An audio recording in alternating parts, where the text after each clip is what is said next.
Hey guys, what's up? It's Blasphxmy here, and I am bringing you another Following the Dead video. This time, it's covering all of the news that has been released so far about the Walking Dead DLC 400 Days, and basically what we know today. First of all, you can play the chapters of the game in any order that you want. With that being said, you cannot skip through the days, at least I don't know so far that you can. But I know that each chapter takes place on a separate day, on a specific day. So you can play the chapters in any order you want. You can start from the last chapter and work your way down from the bottom, or just skip all around through it. Either way, it's your choice. Also, choices from Season 1 will go into 400 Days, and 400 Days choices will go into Season 2. So, as stated in my previous video, 400 Days is connective tissue between the Walking Dead game Season 1 and the Walking Dead game Season 2, which also, by the way, just a reminder, Season 2 is set to release this fall. Season 1 choices will affect 400 Days as 400 Days choices will affect Season 2. Now, Telltale says they hope 400 Days will make us cry in a good way, as in, like, not make us cry because it's so bad, but make us cry because it's an emotional ride. They promise that 400 Days will be an emotional ride, even considering how short it is.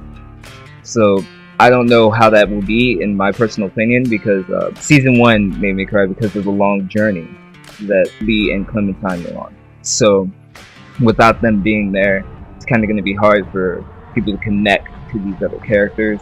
But I'm sure that knowing Telltale and their great narrative writing, that we'll have an emotional journey. Moving on, time is a factor in 400 Days depending on what day it is and what chapter. Basically what that means is the environment will change depending on the day, and the day depends on the chapter.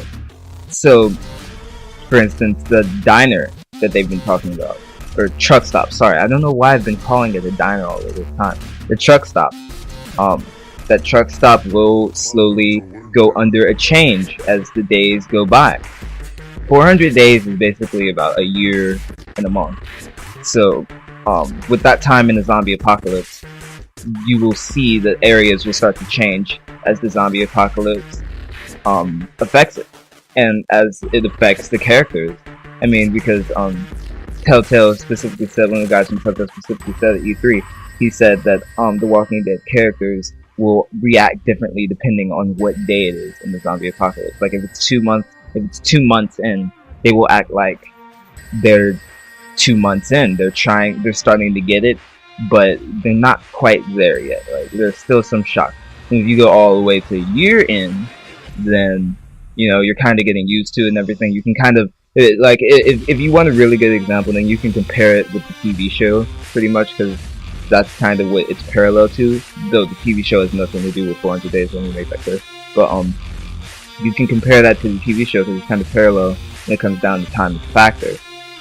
Because if you look at Season 1 of the TV show, they act completely different from how they act now. I mean, in Season 3, they weren't even scared of the zombies. So, that just helps you put it in perspective a little bit more. Telltale was very vague with this next one. Familiar faces will appear from Season 1 in 400 Days, or may appear. So, I'm guessing that's depending on the choices you made in Season 1, Who Lived, Who Died, and they said that they couldn't confirm whether or not, because it was too early, they said that they couldn't confirm whether or not Season 1 and 400 Days characters will appear in Season 2 yet. They can't confirm it. But they did say that Season 1 will have a definite effect in 400 Days. So, obviously, familiar faces may appear. Finally, 400 Days will be available on all current platforms and media that Season 1 is available on. So that's PS Vita, PSN, Xbox 360 Marketplace, PC, and iOS. No official release date has yet to be confirmed, and it will be available with Season 1 and some bonus content in a bundle specifically for the PS Vita in August. So that's all of the news I have so far for you guys. I will continue to update with whatever I get. I know I've been getting a little bit slow with these videos lately, but I've been a little bit busy working on other things for the channel.